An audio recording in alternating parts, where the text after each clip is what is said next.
Hello and welcome. I'm Alia Khan and you're watching the Modest Chapter. Today I have Tahir Sultan, the great Tahir Sultan. How are you? I'm fine, thank you. So you're really busy.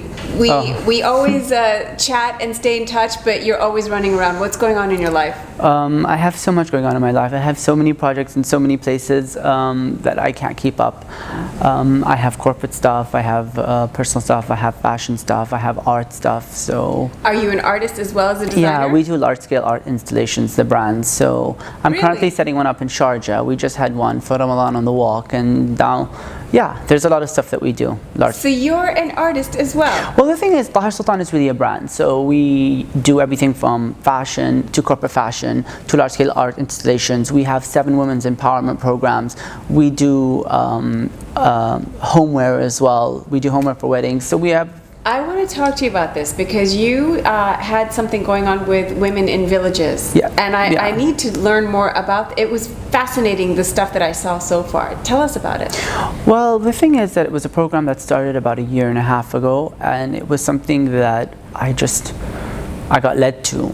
And one village became one program, became 2 programs, became 3 programs, and it's kind of grown. And now I have different programs in different places. So in India, I have them make stuffed toys, which children can buy, and they're very contemporary. Yeah. And then I also have women in Savai Madhurpur who do a lot of kanta work, which is the traditional stitch work that they do on blankets. I use that for the inside of the tent for D3. What I try and do is I try and include their skills into a lot of large art scale projects, so that it's not just art, you're actually using and empowering women and creating jobs to create these pieces. So it's a kind of give and take.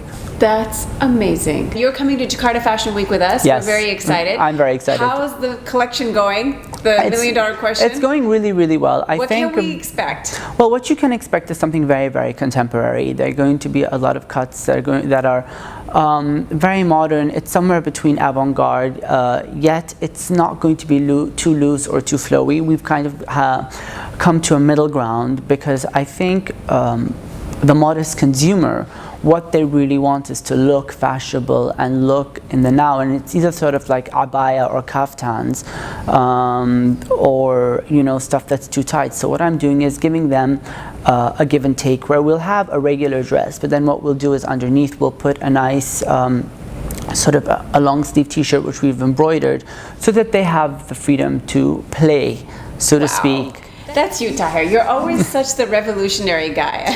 No, look, the thing is, it's been 8 years, and so now I've gotten to the point where it's like, oh my God, this stuff has to sell, it has to sell, it has to sell. So when we look at pieces that we design as a brand, what we do is I also look at the different markets we're targeting,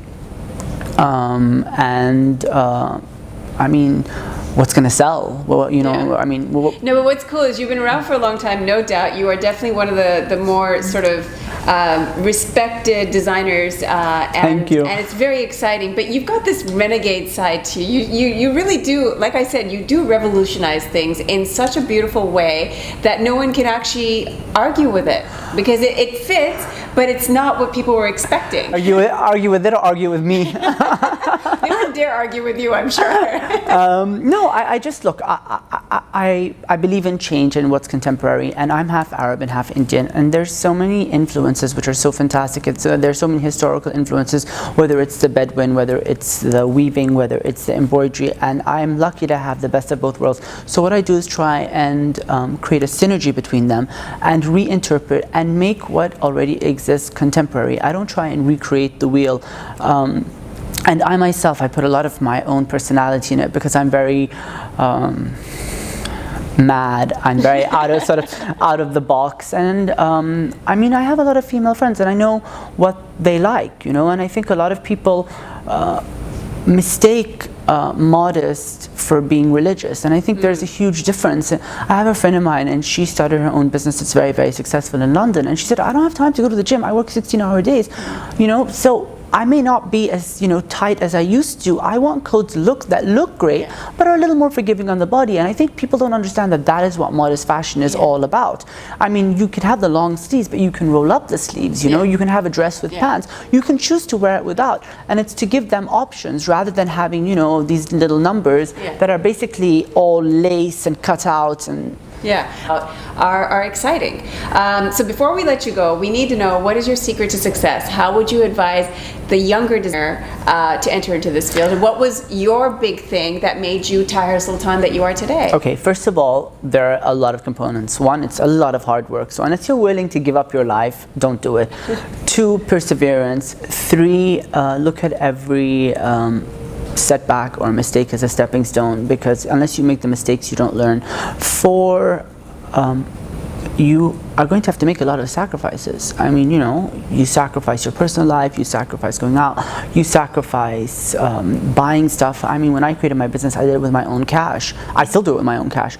So until you get to that level where everything is sort of leveled out, there's a lot that you have to, of yourself and your life, that you have to put into it. It's not as easy. And fashion always looks so glamorous. And I tell people it takes a photographer, a photographer's assistant, a lighting assistant, a makeup designer's assistant, a designer, a stylist, and then 2 graphic people to get one picture perfect. I'm like, that's 10 people to get a picture to look perfect. So in case you think this is easy, those pictures in the magazines are not what they look like. No, it's a huge investment. You're absolutely right. I mean, you just have to. And the other thing is, which people don't mention, is I think that people need to take care of themselves and their health, because your body is your biggest asset. And if you're working 16, 18, 20-hour days, if you're not going to the gym, if you're not eating healthy, then your body is not going to, it's not going to have that bounce back. So let's talk about that. What's your beauty secret, if we can ask a guy what his secret to looking great is? I work out every single day with a trainer. I don't eat gluten. I only eat fresh produce. A lot of days I cook myself because I like to eat healthy food. Not a lot of sugar, not a lot of dairy. It's a balanced diet. Wow. It's a fresh diet. Is that easy? I mean, that's not easy for everybody to uphold. I mean, I guess after doing it for 8 years, it's pretty easy. So on that note, my final question to you would be, what's the definition of beauty to you? I think anyone who is successful and can walk into a room with a smile and is comfortable within their own skin is beautiful. Oh, you gotta love Tahir Sultan. We'll see you next time.